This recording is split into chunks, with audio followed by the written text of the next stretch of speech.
একই কথা হয়তো অন্যভাবে রানু ম্যাডাম আজকে বলে যাবেন, সেটাই হয়তো তোমাদের জীবনে কোনো একটা জায়গাতে কাজে লেগে গেল। তো স্বাভাবিকভাবে এইরকম একটা পদ্ধতির মাধ্যমে আমরা ফ্যাকাল্টি এক্সচেঞ্জ প্রোগ্রাম করছি এবং সেই অনুযায়ী আমাদের বিভিন্ন ফ্যাকাল্টি আসছেন বিভিন্ন ডিপার্টমেন্ট থেকে, তোমাদের সামনে তাদের বক্তব্য রাখছি। এই অনুষ্ঠানে যারা এসছো তাদেরকে আমরা স্বাগত জানাচ্ছি। আর এ ধরনের একটি অনুষ্ঠানে আমরা আসতে পেরে আমার ভীষণ ভালো লাগছে যে আমরা তো প্রত্যেক দিন, আমি যেমন কমার্সের টিচার, আমার ছাত্রছাত্রীদেরকে দেখি। আজকে অ্যাড্রেস করছি কাদেরকে না, যে ছেলে মেয়েগুলোকে কাউকে হয়তো চিনি না ব্যক্তিগতভাবে, দেখেছি হয়তো মুখ, তাদের কাছে কিছু বলার জন্য এসেছি। তো আজকে আমাদের যে আলোচনা সেটাতে দেখছি বিবেকানন্দ যে philosophy, path to holistic development. বিবেকানন্দের নাম শোনেনি এমন মানুষ তো নেই। তো এই নাম শুনেনি এই কথা বলতে গিয়ে আমি সুযোগ হয়েছিলাম আমাদের গুজরাটে যাওয়ার। তো ওখানে গিয়ে একটা এক্স্যাক্টলি কোথায় আমি মনে পড়ছে না ওই জায়গাটা, দেখলাম ওখানে একটা এক্সিবিশন জাতীয় কিছু হচ্ছিল, মিউজিয়াম জাতীয়। সেখানে বিবেকানন্দের অন্তপক্ষে এই নিচ থেকে উপর পর্যন্ত এত বড় একটা মূর্তি, পোর্ট্রেট সেখানে টাঙানো, এবং গভীর শ্রদ্ধার সঙ্গে যে তাকে প্রতিদিন স্মরণ করা হয় সেটা ওখানে দেখে বুঝেছিলাম। ভাবো কোথায় বাংলা, কোথায় গুজরাট। অর্থাৎ বিবেকানন্দের যে দর্শন তা শুধু বাংলাতে আবদ্ধ থাকেনি, সারা ভারতে থাকেনি, সারা পৃথিবীতেও বিবেকানন্দ দর্শন নিয়ে আজও আলোচনা হয়, আজও সেই নিয়ে পড়াশোনা হয়, আজও থিসিস লেখা হয়, আজও বিবেকানন্দ প্রাসঙ্গিক। এখন বিবেকানন্দ প্রাসঙ্গিকতা কোথায়? না, বিবেকানন্দ প্রাসঙ্গিকতা জীবনের অনেক ক্ষেত্রেই পাওয়া যায়। যেমন প্রথম যে প্রাসঙ্গিক তার বক্তব্য অনুযায়ী, ফিলোসফি অনুযায়ী, যে বিবেকানন্দ অদ্বৈতবাদী ছিলেন। অদ্বৈতবাদী মিনস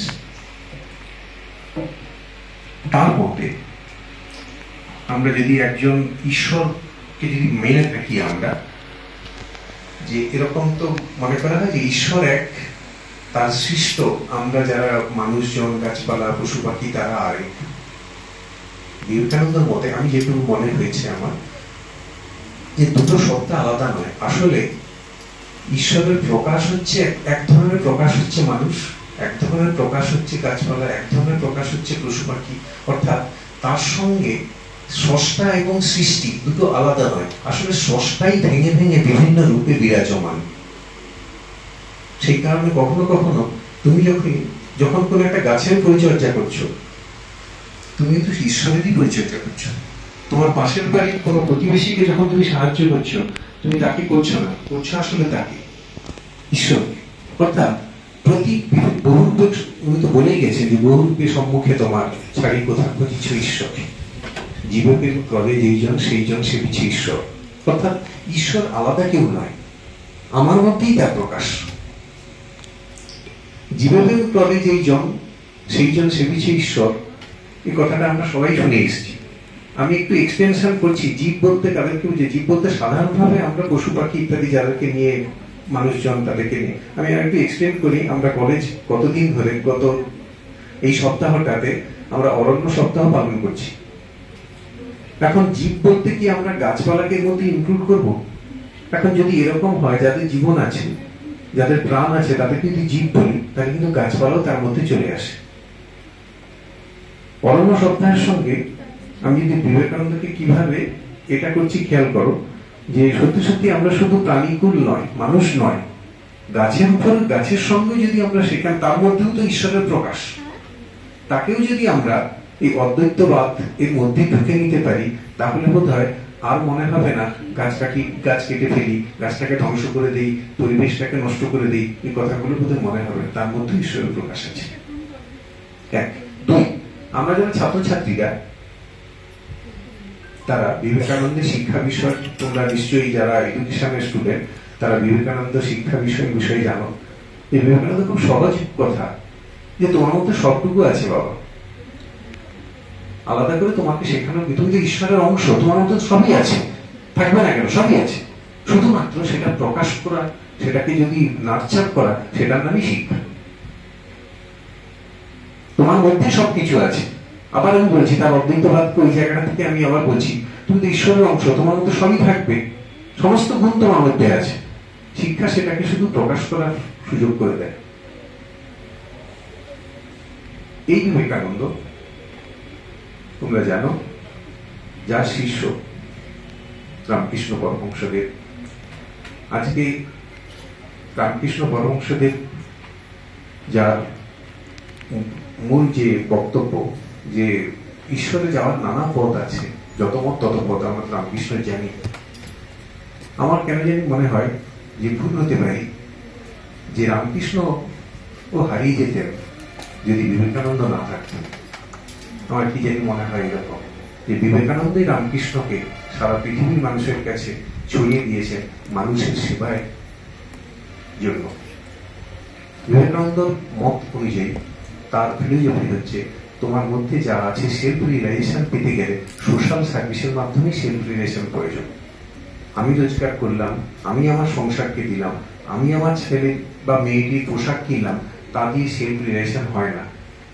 সেলফ রিয়েলাইজেশন আত্ম উপলব্ধি করতে গেলে মানুষের সেবা, আশপাশের যা পরিবেশ, শুধু মানুষ নয়, মানুষ, গাছপালা, পশু পাখি সবাইকে নিয়ে যদি আমরা আসতে পারি, পৃথিবীটা সুন্দর হবে। বিবেকানন্দ আমাদের জীবনে চিরদিনই প্রাসঙ্গিক থাকবেন। আশা করবো তোমরা আজকের যে অনুষ্ঠান, ম্যাডাম অভিজ্ঞ মানুষ, তিনি তোমাদের যে শিক্ষা দেবেন, আশা করি তোমরা সেটাকে কিছু অংশ অন্তপক্ষে সঙ্গে নিয়ে যাবে।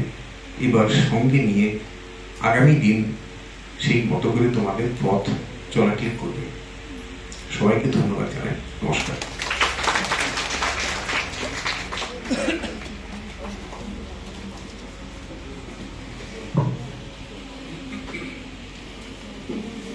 অসংখ্য ধন্যবাদ স্যারকে। স্যার খুব সাবলীল ভাষায় বিবেকানন্দের যে শিক্ষা চিন্তা তার রূপরেখা অঙ্কন করে দিলেন আমাদের সামনে। সত্যি সমৃদ্ধ হলাম আমরা। তো এর পরবর্তীতে আমি কিছু বলার জন্য অনুরোধ করব ইতিহাস বিভাগের বিভাগীয় প্রধান ডক্টর সুজন সরকার স্যারকে।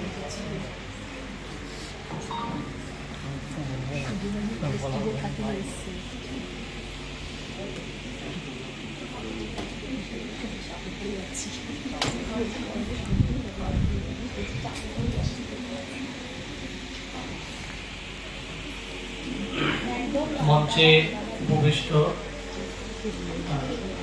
আমাদের কলেজের ভারপ্রাপ্ত অধ্যক্ষ ডক্টর বিশ্বনাথ শুকুর মহাশয়, IPSC coordinator doctor Arjun Nandi মহাশয়, অবশ্যই আজকে এই ফ্যাকাল্টি এক্সচেঞ্জ প্রোগ্রামের মুখ্য বক্তা ডক্টর রানু বিশ্বাস মহাশয়া, আমার সহকর্মী এবং সম্মুখে উপস্থিত প্রিয় ছাত্রছাত্রী, আজ এডুকেশন শিক্ষা বিজ্ঞান বিভাগের উদ্যোগে ছাত্রছাত্রীদের উদ্দেশ্যে বিবেকানন্দর দর্শন নিয়ে বিশেষ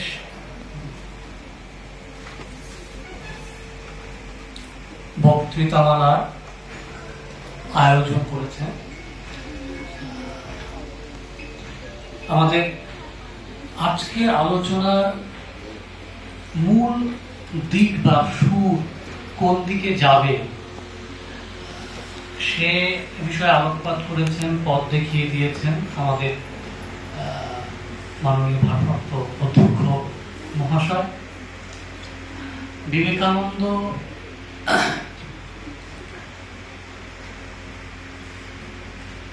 শিক্ষা, বিবেকানন্দ দর্শন, এমনকি বিবেকানন্দ বিজ্ঞান এবং প্রযুক্তি নির্ভর ভারতের স্বপ্ন দেখেছিলেন এবং বিবেকানন্দের সেই স্বপ্নকে বাস্তব রূপ দিতেও উনি প্রত্যক্ষ করেছিলেন, দেখে গিয়েছিলেন যে আমরা আজকের যে টাকা, যে ইন্ডাস্ট্রির কথা দেখি যে সারা ভারতব্যাপী টাটার যে কর্মপ্রয়াস, সেই টাটার উত্থানের মূলে আমাদের বিবেকানন্দের প্রভাব ছিল। আজকে রানু ম্যাডামের বক্তৃতার মধ্য দিয়ে, বক্তৃতা বলবো না, বক্তৃতা মালা, অনেক তথ্য সমাহার থাকবে। যেমন টাটাকে শিল্প স্থাপনায় উদ্বুদ্ধ করেছিলেন, আমরা আশা করব রানু ম্যাডামের আলোচনার মধ্য দিয়েও তোমাদের অন্তর জগৎকে জ্ঞানের রত্ন দিয়ে উনি সজ্জিত করলেন। সকলকে ধন্যবাদ।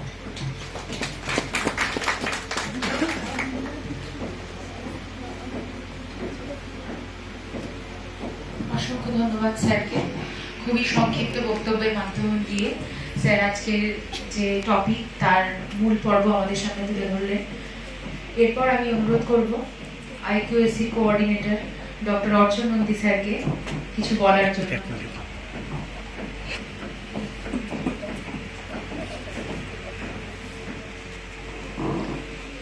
মঞ্চে উপবিষ্ট দ্বিজেন্দ্রলাল কলেজের ভারপ্রাপ্ত অধ্যক্ষ ডক্টর বিশ্বনাথ সুবল স্যার, ইতিহাস বিভাগের বিভাগীয় প্রধান ডক্টর সুজন সরকার স্যার এবং আজকে ফ্যাকাল্টি এক্সচেঞ্জ প্রোগ্রামে মূল বক্তা ডক্টর রানু বিশ্বাস ম্যাডাম, সকলকে শ্রদ্ধা জানাই শিক্ষা বিজ্ঞান বিভাগকে, যারা ফ্যাকাল্টি এক্সচেঞ্জ প্রোগ্রামের মাধ্যমে একটা অত্যন্ত সময়োপযোগী বিষয়কে তুলে এনেছে সামনে, এবং আজকে যে ছাত্রছাত্রীরা সভাকক্ষে উপস্থিত আছো তাদের প্রত্যেককে প্রথমত আমার আন্তরিক ভালোবাসা জানাই।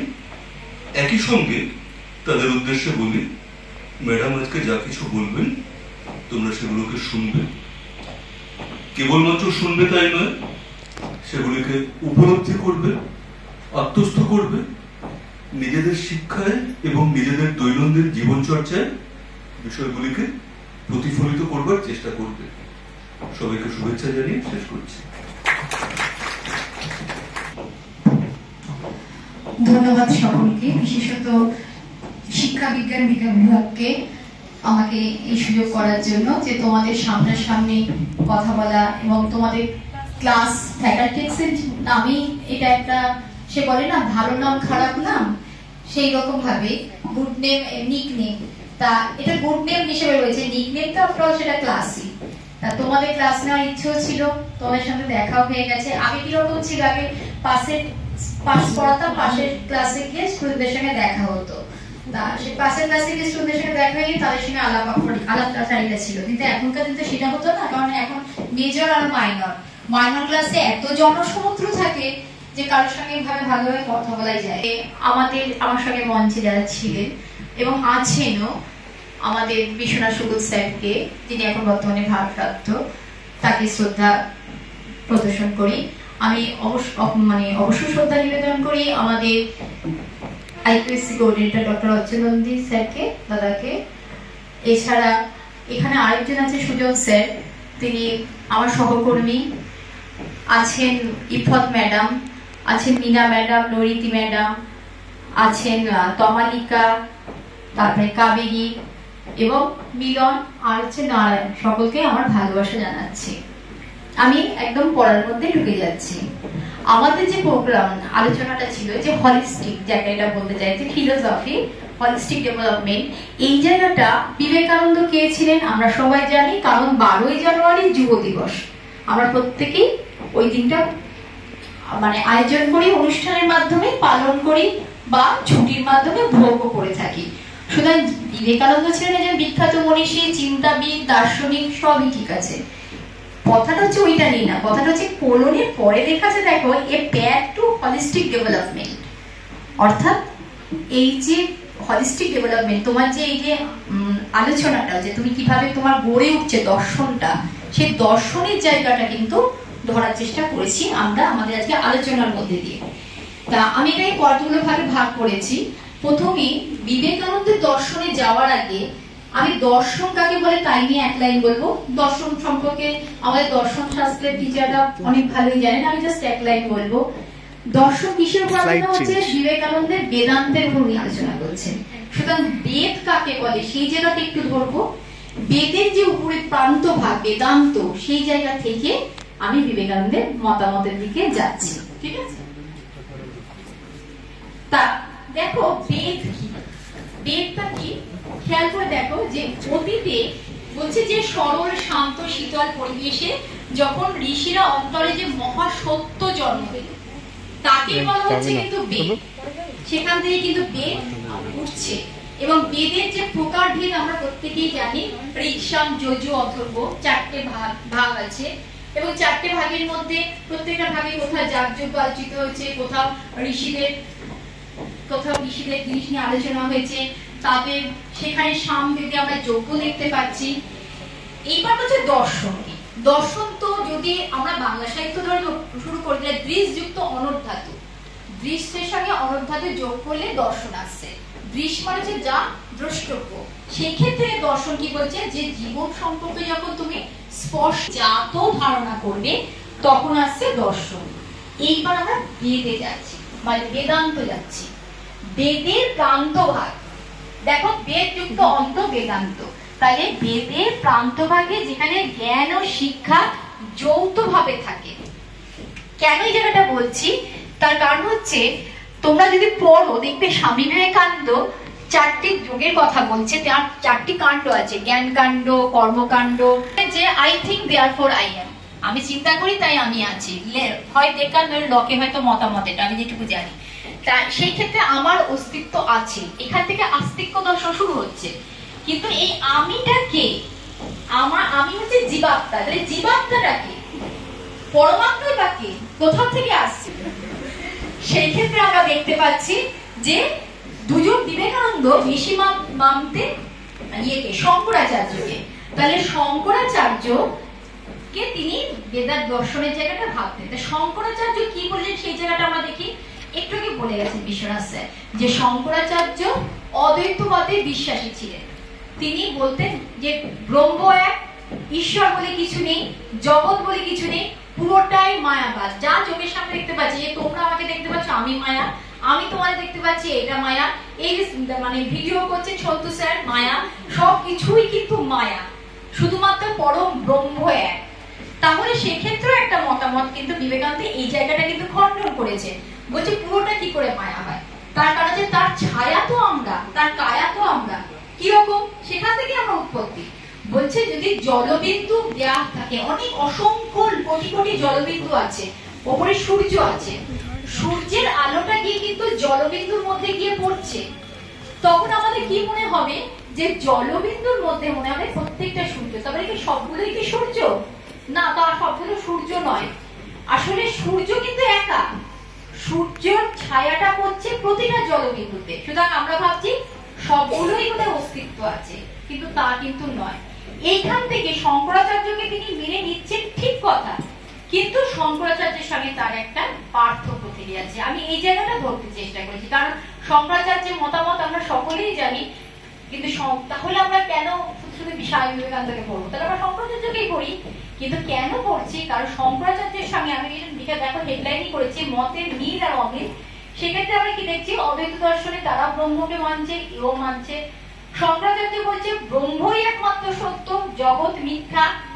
বিবেকানন্দ বলছে না, মায়া কিন্তু কোনো তত্ত্ব নয়, মায়া হচ্ছে কতগুলো ঘটনার মানে বিবৃতি, মানে ধারাবাহিক একটা ঘটনা। আমরা আছি, ছিলাম, থাকবো, এটা একটা ধারাবাহিক ঘটনা, সেইগুলো দেওয়া হয়েছে। প্লাস কি বলছে? জীব ও ব্রহ্ম এক আর অভিন্ন, এবং সেখানে ব্রহ্ম কিন্তু সে কখনো গৌ হতে পারে না। বিবেকানন্দ বলছেন না, সেখানে কিন্তু ব্রহ্মকে কিন্তু ভাগ করা যাচ্ছে। এই জায়গা থেকে একটা তিনি ভাগ করেছেন। নেক্সট কেমন করেছেন? শঙ্করাচার্য বলছে ব্রহ্ম বরাবরই নির্গুণ। নির্গুণ মানে যার কোনো গুণ নেই, তার সগুণ নেই, নির্গুণ নেই, তিনি একা অবিনশ্বর, তার কোনো আকৃতি নেই, তার কোনো মানে রং নেই। যেমন আমি বলছি এই ইয়েটা মাইক্রোফোনটা কালো, তারপরে কি মাইক্রোফোনটা বিশেষ্য, কিন্তু কালো রং তার বিশেষণ। কিন্তু শঙ্করাচার্য বলছেন না, বিশেষণ করে কিছু হতে পারে না, ওই মাইক্রোফোনই, এ কখনো সাদা হতে পারে, এ কখনো কালো হতে পারে, মাইক্রোফোনই, মানে এটাই ঈশ্বর, একে এই হচ্ছে ব্রহ্ম। এইভাবে কিন্তু শঙ্করাচার্য বলছে। সেদিক থেকে বলছে যে না, ব্রহ্ম কিন্তু একটা শক্তি, একটা উৎস। সেই জায়গাটা কিন্তু স্বামী বিবেকানন্দ ধরছে। আর ওই জায়গাটা স্বামী বিবেকানন্দের জায়গাটা আছে, ব্রহ্ম যে সত্য শক্তি, সেই জায়গাটা কিন্তু দেখা হয়েছে। এবং তিনি বলছেন নির্গুণ ব্রহ্মই হলো জীবন্ত ঈশ্বর। যেখানে শঙ্করাচার্য বলছে ঈশ্বর বলে কিছু নেই, জগৎ বলে কিছু নেই, সেখানে আমাদের বিবেকানন্দ বলছে ঈশ্বর আসছে কোথা থেকে? নির্গুণ ব্রহ্ম থেকে ঈশ্বরের জন্ম হচ্ছে। সুতরাং নির্গুণ ব্রহ্মকে যখন আমরা স্বীকার করছি, তারই রূপকে আমরা স্বীকার করছি কিন্তু ঈশ্বর রূপে। নেক্সট হচ্ছে, এইবার আমি ভারতীয় দর্শনে আসলাম। এতক্ষণ ধরে স্বামী বিবেকানন্দের সঙ্গে শঙ্করাচার্যের মঠে মিল আর অমিল এই জায়গাটা দেখিয়েছি। এইবার স্বামী বিবেকানন্দ কোন কোন জায়গায় ভারতীয় মানবতাবাদে প্রকাশ করছে একটু আগে কিন্তু সকলে বলে গেল, দেখেছো যে স্বামী বিবেকানন্দ তার ভারতীয় দর্শনে সেবাকে খুব বড় গুরুত্ব দিয়েছে। জীবে প্রেম করে যেইজন সেইজন সে ঈশ্বর, জীব সেবায় শিব সেবা। আমরা সারাক্ষণ এই কথাগুলো খুব বলি, খেয়াল করে দেখবে। তোমরা যদি নাও বলো, তোমাদের এখনকার দিনের ছেলে মেয়ে, তোমাদের বাড়িতে দেখবে ঠাকুমা মা ঠাকুমারা এই কথাটা খুব বলে, নরের মধ্যেই নারায়ণ, অতিথি সেবা পরম ধর্ম। কেন এই কথাগুলো বলে? তার কারণ হচ্ছে কিন্তু গোটাটাই আসছে কিন্তু মানব সেবা থেকে, মানবিকতা থেকেই কিন্তু কথাটা আসছে। এই জায়গাটাই কিন্তু উনি বলছেন। আর এইখানেই কিন্তু স্বামী বিবেকানন্দের সঙ্গে রবীন্দ্রনাথ ঠাকুরের কিন্তু একটা মিল আছে, মানবতা বলে। এখান থেকে কিন্তু জন্ম নিচ্ছে। এই জায়গাটা খেয়াল করে দেখবে। তাই তিনি এই জায়গাটা কি বলছেন, তার দর্শন হচ্ছে ভারতীয় আধ্যাত্মিকতা, মানবতা, কর্মযোগ, ধ্যানযোগ, এই জায়গাগুলো তিনি বলেছেন। এরপর পরের বিয়েতে যাওয়ার আগে আমি একটু বলে নিই, উনি কিন্তু ওনার জায়গাটাই ব্রহ্মকে উনি আরেকটা জায়গায় প্রকাশ করছেন, যেটা কিন্তু শঙ্করাচার্য বা অন্যান্য দর্শন থেকে একটু আলাদা। কিরকম? তিনি বলছেন যে পাশ্চাত্য দর্শনে কি আছে? পাশ্চাত্য দর্শনে দেখা যাচ্ছে দেহ আছে, দেহের পর কি আছে? আত্মা আছে। তাহলে এই আত্মা কি? এইবার পাশ্চাত্য দর্শন বলছে এই আত্মা হচ্ছে সোল, সোল, সোল মানে হচ্ছে আত্মা বলে তারা সেখানে থামিয়ে দিচ্ছে। কিন্তু আমাদের ভারতীয় দর্শন, বিশেষ করে স্বামী বিবেকানন্দ বলছেন না, এই আত্মার পরেও একজন আছে। কে আছে? আত্মন আছে। এই আত্মন কথাটাকে কিন্তু তিনি প্রকাশ করছেন, যেটা কিন্তু অন্যান্য দর্শনে তোমরা পাবে না। তিনি বলছেন আত্মন আছে এবং এই আত্মনকে খুঁজে বার করে। আত্মন কিন্তু তোমার ইচ্ছা হতে পারে সেই জায়গায়। এবং একটা জায়গায় দেখা যাচ্ছে বেদান্তে বলা হচ্ছে তত্ত্বমসি বলে একটা ধারণা আছে। আর একটা কি রয়েছে সেখানে বলছে যে নেতি নেতি নেতি, মানে এটা না এটা না এটা না এটা না তো না এটা না এটা না এটা না, নেতি নেতি করতে করতে তৈরি করা। ওদিক থেকে স্বামী বিবেকানন্দ কি বলছেন, তিনি কিন্তু একদম নেতিতে যাচ্ছেন না, তিনি ওই দিক থেকে একদম বেরিয়ে এসে তিনি কি বলছেন, সোহম। সোহম মানে কি? আমি সেই।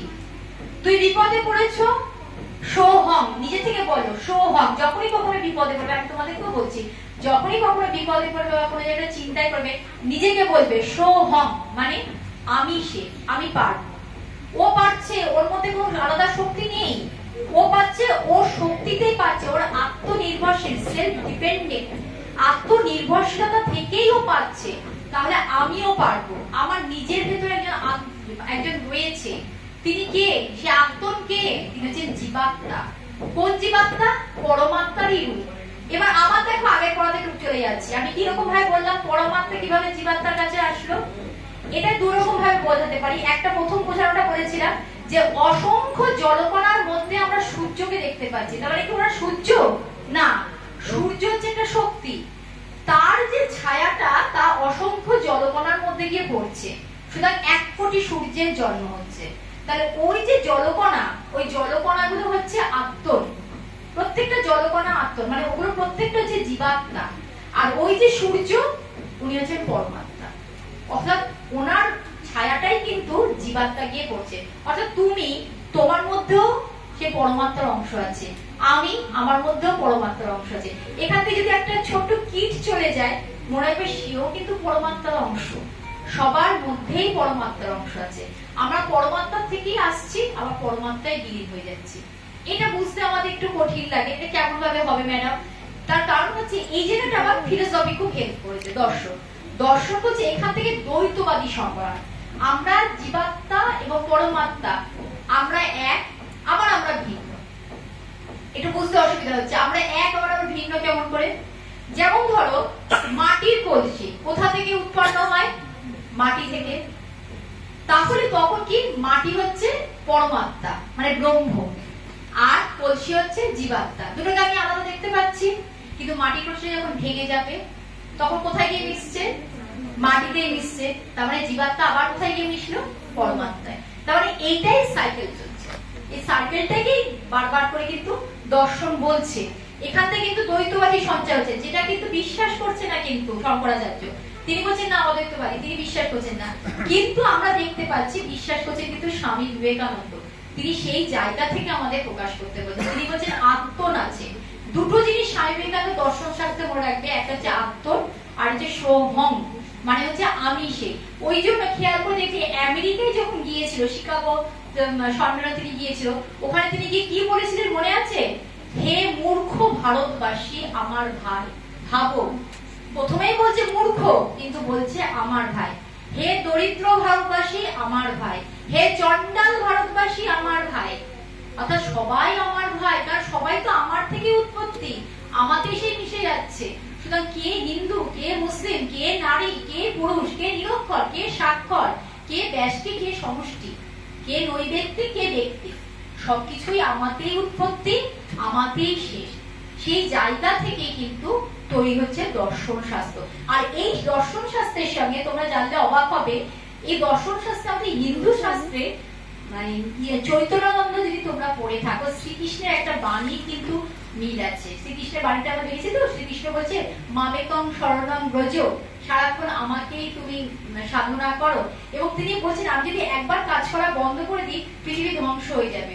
সুতরাং তিনি নিজেকে নিজেই ব্রহ্ম বলছেন। তার থেকেই সবার উৎপত্তি, তার থেকেই সবার শেষ। এখান থেকে তোমরা মহাভারতের গল্প কোথাও জানো? স্বামী বিবেকানন্দ থেকে মহাভারতের গল্পে চলে যাচ্ছি। তোমাদের মনে আছে যে অর্জুনের কুরুক্ষেত্র যুদ্ধ যখন হয়েছিল, অর্জুনের সারথি ছিল স্বয়ং শ্রীকৃষ্ণ। তো অর্জুনকে যখন শ্রীকৃষ্ণ বলছে পাণ্ডবদের সঙ্গে যখন যুদ্ধ হচ্ছে, আমাদের দেখতে পাচ্ছি কৌরব হচ্ছে দুর্যোধন পক্ষ, বিরুদ্ধ পক্ষ। তখন পাণ্ডবকে বলছে কি হলো, তুমি যুদ্ধ করো। তখন পাণ্ডব বলছে আমি কেন যুদ্ধ করবো, দুর্যোধন তো আমার জ্যাঠতো দাদা, দুঃশাসন তো আমার ভাই, আমি আমার ভাইকে মারতে পারবো না। তখন শ্রীকৃষ্ণ সম্মানে তিনি তার রূপ দেখিয়েছিলেন। সেই রূপে শ্রীকৃষ্ণ দেখা মানে দেখছে অর্জুন সবাই শ্রীকৃষ্ণ থেকে উৎপত্তি, আবার সবাই শ্রীকৃষ্ণের বিলীন। তাই শ্রীকৃষ্ণ তখন অর্জুনকে বলছে তুমি দেখতে পাচ্ছ তো এরা সবাই জীবিত, আমি তো ভবিষ্যৎ দেখতে পাচ্ছি, এরা সবাই মৃত, এই যুদ্ধে তুমি জয় করছো, তুমি শুধুমাত্র কার্য করতে এসছো, তুমি কার্য করবে, কারণ তুমি এসেছো এখানে কার্য করতে, তা আগে থেকে কারণ তৈরি করা আছে, তুমি এখানে সেই কাজটা করতে এসে, তোমাকে শুধু এখানে পাঠানো হয়েছে কার্যটা করতে, আগে থেকেই জানা আছে এটা কি ঘটবে। শুধুমাত্র নিজেকে ছোট মনে করো না, তুমি তোমার কাজটা শুধু করে যাও। যে বলে না নিজের ডিউটি নিজে করো, ব্যাপারটা এখান থেকে তো সেই জিনিসটাই আছে, নিজের কর্তব্য নিজে করো। তাই পুরো গোটাটাই আমি কেন এখান থেকে আস্তে আস্তে তোমাদের দিকে চলে যাচ্ছি, স্বামী বিবেকানন্দের দর্শন কিন্তু আস্তে আস্তে কিন্তু ওখান থেকে কিন্তু শুরু হচ্ছে। নেক্সট এইবার তত্ত্বগুলো কি রকম, তিনি কি কি বলেছেন বলেছি একবার, তাও একবার শুনে রাখো।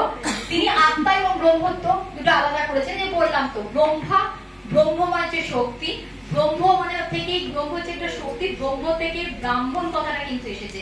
আমরা ভাবি ব্রাহ্মণ মানে পৈতে জ্ঞান, না, যার পৈতে আছে সে কখনো ব্রাহ্মণ হতে পারে না। যার ব্রহ্ম জ্ঞান আছে তাকেই আমরা ব্রাহ্মণ বলে থাকি। তা সেটা ব্রহ্মতত্ত্ব এসছে। তারপর এসছে মানবতাবাদ, যেটা আমি বলেছিলাম মানবতাবাদ। সেই জায়গাটা তোমাদের বলেছিলাম যে তোমাদের মধ্যে যদি মানবতা বোধ না থাকে, যার সঙ্গে কিন্তু রবীন্দ্রনাথ ঠাকুরের মিল আছে, বিশ্ব মানবতাবোধ, সেই জায়গাটা কিন্তু দেখতে হবে, সেটার সঙ্গে স্বামী বিবেকানন্দের মিল আছে। এই প্রসঙ্গে আরেকটা বলে রাখি, স্বামী বিবেকানন্দ কার শিষ্য ছিল? শ্রীরামকৃষ্ণদেব। শ্রীরামকৃষ্ণদেব কি বলেছিলেন জানো? শ্রীরামকৃষ্ণ বলেছিলেন সবসময় আমার করবি না তো, আমার থেকে আটা বাদ দে। তাহলে কি করে থাকলো? মা, সবকিছু মার পায়ের চরণে নিবেদন কর, দেখবি সবকিছু থেকে উদ্ধার হয়ে যাবে। এই বোধটা কিন্তু এসেছে কিন্তু মানে শ্রীরামকৃষ্ণদেবের জায়গা থেকেই কিন্তু এই যে স্বামী বিবেকানন্দ যে আদর্শ তার স্টুডেন্ট বলতে পারো বা তার আদর্শ যে শিষ্য, সেটা কিন্তু এটা বেরিয়েছে। কর্মযোগ বললাম, কর্মের মধ্য দিয়ে যুব সমাজকে তিনি একটা জায়গায় নিয়ে গেছিলেন। একটু আগে বলছিলাম যুব সমাজ মানে তোমাদের কথাই বলছিলাম। সোহম কথাটা কেন বলছি, যে নিজেকে নিজে বলো আমি পারবো, সবসময় বলবে আমি পারবো। এই এখনকার যে সরকারি চাকরি নেই, আমি পারবো না, আমার দ্বারা বলে হবে না, এই আমার দ্বারা হবে না এই শব্দটা এটা জীবন থেকে বাদ দিয়ে দাও তো। আমার দ্বারা হবে না, সবসময় দেখি এই কথাটা তোমরা খুব বলো। আমার বাড়িতে আমার ছেলে মেয়েও কথাটাই বলে আমার দ্বারা না হবে না। কেন? সকালে ঘুম থেকে ওঠা আমার দ্বারা হবে না, পরীক্ষার ভালো রেজাল্ট করা আমার দ্বারা হবে না। সব কিছুতেই তোমাদের মধ্যে একটা ব্যাপার থাকে, প্রথমে একটা নেগেটিভ ব্যাপার, আমার দ্বারা হবে না। কিন্তু তোমাদের কি চেষ্টা সেইভাবে করেছো? সেইভাবে কিন্তু করনি, আন্তরিক চেষ্টাটা কিন্তু করনি। আন্তরিক চেষ্টা করলে খেয়াল করে দেখো তো সত্যিই হয় কিনা, সেই চেষ্টাটাই তোমরা করনি। তাই সেই জায়গা থেকে উনি বলতে